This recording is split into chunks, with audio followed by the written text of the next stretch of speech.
नमस्कार दोस्तों, कैसे हो आप लोग और कैसी चल रही है आप लोगों की स्टडी। फ्रेंड्स, इस वीडियो में मैं आपसे शेयर करने वाला हूँ प्लास्टर ऑफ पेरिस के बारे में कि प्लास्टर ऑफ पेरिस क्या होता है और इसका निर्माण कैसे होता है और इसे प्लास्टर ऑफ पेरिस ही क्यों कहा जाता है, और अगर प्लास्टर ऑफ पेरिस में पानी मिलाएंगे तो क्या होगा और इसका इस्तेमाल कहाँ कहाँ किया जाता है। इन सारी चीज़ों के बारे में इस वीडियो में काफ़ी बेहतरीन तरीके से बतलाएंगे। तो चलिए दोस्तों, इस शानदार से वीडियो को शानदार तरीक़ों से स्टार्ट कर लेते हैं। और हाँ, वीडियो स्टार्ट करने से पहले मैं आपको बता दूं कि इस वीडियो को पूरा देखने के बाद आपको प्लास्टर ऑफ पेरिस से रिलेटेड किसी भी टॉपिक में कोई दिक्कत नहीं होगी। तो चलिए वीडियो स्टार्ट करते हैं। दोस्तों, प्लास्टर ऑफ पेरिस बताने से पहले मैं आपको बता दूं कि जिप्सम एक रासायनिक पदार्थ होता है, केमिकल सब्सटेंस होता है, जो कि एक साल्ट होता है, लवण होता है। जिप्सम क्या होता है? एक लवण होता है, साल्ट होता है। और इसका फॉर्मूला जो होता है, केमिकल फॉर्मूला, रासायनिक सूत्र होता है CaSO4 2H2O, calcium sulphate 2H2O। ठीक है, तो देखिए यहाँ पर 2H2O जो है, यह जो जल होता है उसका कण होता है, मतलब जल का इसमें दो अणु है। मतलब कैल्शियम सल्फेट और वाटर जो होता है उसका दो मॉलिक्यूल्स इसमें अटैच रहता है।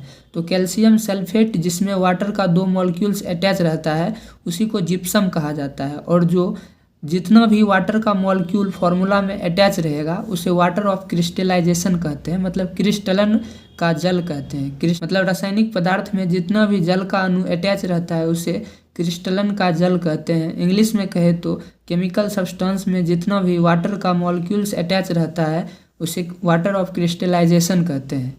और जिप्सम जो होता है वह एक कठोर ठोस होता है, मतलब सॉलिड मटेरियल होता है, जो कि काफ़ी हार्ड होता है। तो इसी को हम कहते हैं कैल्शियम सल्फेट 2H2O। ओके, मतलब कि वाटर जो होता है उसका दो मॉलिक्यूल्स होता है, जल का दो अणु होता है। यह जो होता है कठोर ठोस होता है, मतलब कि हार्ड सॉलिड होता है। आइए दोस्तों, प्लास्टर ऑफ पेरिस के फॉर्मेशन के बारे में जानते हैं कि प्लास्टर ऑफ पेरिस का निर्माण कैसे होता है। देखिए, प्लास्टर ऑफ पेरिस जो होता है उसके निर्माण के लिए जिप्सम जो केमिकल सब्सटेंस है, रासायनिक पदार्थ, उसका ज़रूरत होता है। तो जो जिप्सम होता है उसको जब हम 373 केल्विन टेम्परेचर पर गर्म करते हैं, ये टेम्परेचर आप याद रखिएगा कितना रहता है, 373 के मतलब हुआ केल्विन, जो कि तापमान को मापने की एक इकाई होती है, केल्विन।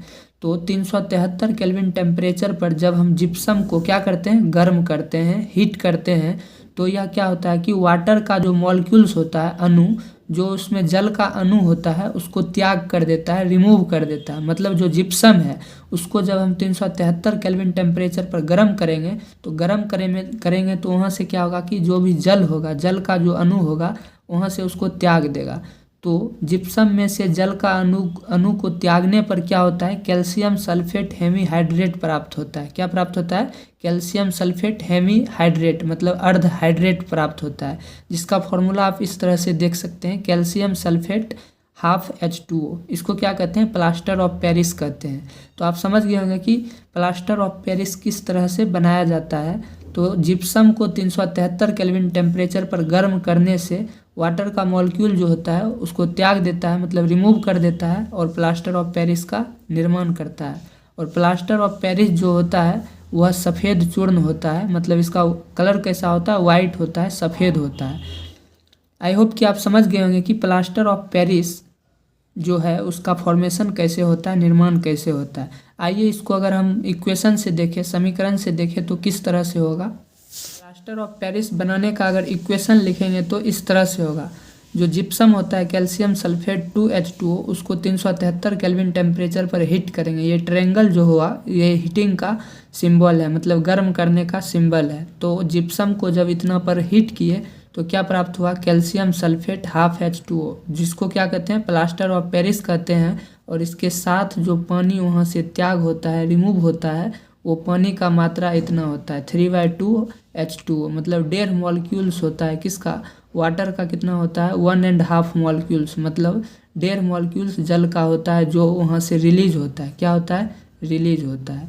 तो आप समझ गए होंगे कि प्लास्टर ऑफ पेरिस का इक्वेशन किस तरह से होगा। अब देखिए दोस्तों, प्लास्टर ऑफ पेरिस में पुनः जल मिलाने पर यह जिप्सम बन जाता है। जो प्लास्टर ऑफ पेरिस है उसमें अगर फिर से हम जल मिलाएंगे तो वह जिप्सम बन जाता है। ये देखते हैं कैसे बनता है। देखिए प्लास्टर ऑफ पेरिस का क्या फॉर्मूला होता है, कैल्शियम सल्फेट हेमी हाइड्रेट। तो कैल्शियम सल्फेट हेमी हाइड्रेट होता है और इसमें जब हम जल मिलाए, यहाँ पर पानी जो है, ये प्लास्टर ऑफ पेरिस है, इसमें पानी क्या किए, ऐड किए। तो पानी जब इसमें मिलाए तो यह कैल्शियम सल्फेट 2H2O बन गया। तो ये किसका फॉर्मूला होता है, जिप्सम का फॉर्मूला होता है। इस तरह से हम बोलते हैं कि प्लास्टर ऑफ पेरिस में अगर फिर से हम जल मिलाएंगे तो यह जिप्सम बन जाएगा। आई होप कि आप समझ गए होंगे कि प्लास्टर ऑफ पेरिस किस तरह से निर्माण होता है और प्लास्टर ऑफ पेरिस में फिर से जल मिलाने पर क्या हो जाता है। तो फिर से हम जल मिलाते हैं तो ये जिप्सम फिर से प्राप्त हो जाता है। तो आप देखे हैं जिप्सम को गर्म करते हैं तो इससे पानी बाहर निकलता है और प्लास्टर ऑफ पेरिस बन जाता है। लेकिन प्लास्टर ऑफ पेरिस को हम पानी के साथ मिलाते हैं और ठंडा करते हैं, कूलिंग करते हैं, तो क्या बन जाता है, जिप्सम बन जाता है, कैल्शियम सल्फेट 2H2O। जिप्सम क्या है, एक ठोस पदार्थ होता है, कठोर पदार्थ होता है। यह क्या होता है, एक कठोर पदार्थ ठोस होता है, सॉलिड है। तो दोस्तों कैल्शियम सल्फेट हाफ H2O को प्लास्टर ऑफ पेरिस क्यों कहा जाता है, इसका रीज़न बहुत सिंपल है। क्योंकि प्लास्टर ऑफ पेरिस जो इसे कहा जाता है, यह calcium sulphate hemi hydrate gypsum से बनता है। और जिप्सम जो ठोस पदार्थ होता है वह फर्स्ट टाइम फ्रांस की राजधानी पेरिस में मिला था। मतलब कि जिप्सम का जो प्रोडक्शन होता था वह पेरिस में होता था। पेरिस फ्रांस की राजधानी है। तो 18वीं शताब्दी के शुरुआत में ऐसा वहाँ पर देखा गया था कि पेरिस में जिप्सम के प्रोडक्शन में काफ़ी वृद्धि हुआ था, क्योंकि जिप्सम का उत्पादन पेरिस में काफ़ी मात्रा में होता था। इसलिए जब जिप्सम वहाँ बना था, जिसके कारण वहाँ पर ही ये एक्सपेरिमेंट हुआ था जिप्सम से प्लास्टर ऑफ पेरिस बनाने के लिए। इसलिए कैल्शियम सल्फेट हेमी हाइड्रेट को प्लास्टर ऑफ पेरिस कहा जाता है। आई होप कि आप समझ गए होंगे कि कैल्शियम सल्फेट हेमी हाइड्रेट को प्लास्टर ऑफ पेरिस क्यों कहा जाता है, क्योंकि इसका प्रोडक्शन फर्स्ट टाइम पेरिस में ही हुआ था। अब आइए दोस्तों प्लास्टर ऑफ पेरिस के कुछ यूजेज देखते हैं, मतलब प्लास्टर ऑफ पेरिस का कुछ उपयोग देखते हैं कि प्लास्टर ऑफ पेरिस जो सफ़ेद चूर्ण होता है उसका प्रयोग हम कहाँ कहाँ करते हैं। तो देखिए दोस्तों, प्लास्टर ऑफ पेरिस का उपयोग टूटी हुई हड्डियों को जोड़ने में करते हैं।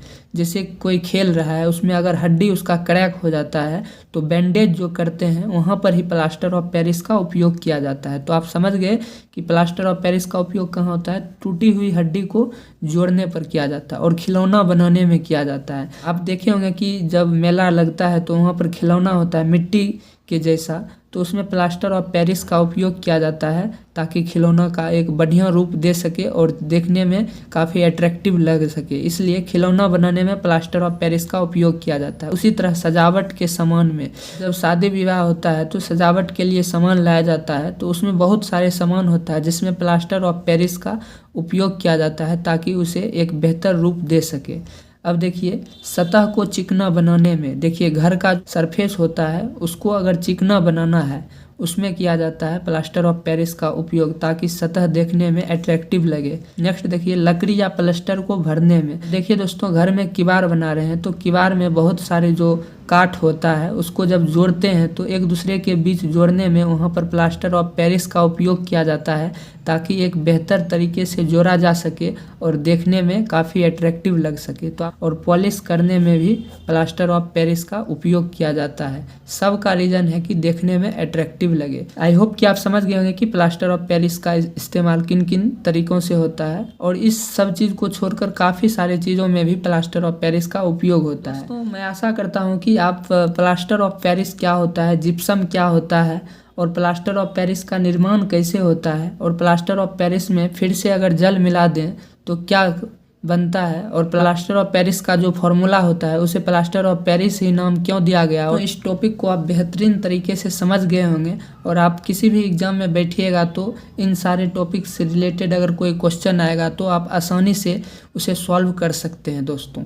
और अगर आप क्लास 10th में हैं तो ये आपके लिए काफ़ी उपयोगी टॉपिक है, क्योंकि हर साल क्वेश्चन इस टॉपिक से पूछता ही है। शॉर्ट में भी पूछता है और ऑब्जेक्टिव में तो खैर बहुत पूछता है बिहार बोर्ड में। वीडियो पसंद आई तो वीडियो को ज़रूर लाइक कीजिए और अपने फ्रेंड्स के भी साथ शेयर कीजिए जो आपकी क्लास में हो और आपके साथ तैयारी कर रहे हो। दोस्तों ऐसे ऐसे इन्फॉर्मेटिव वीडियो देखने के लिए हमारे चैनल को सब्सक्राइब कर लीजिए ताकि जब भी हम ऐसा वीडियो बनाए तो सबसे पहले नोटिफिकेशन आपके पास पहुंचे और आप इस वीडियो को देखकर काफ़ी फ़ायदा उठा सकें और एग्ज़ाम में क्वेश्चंस को फोड़ सकें। मिलते हैं नेक्स्ट वीडियो में, तब तक के लिए बाय दोस्तों।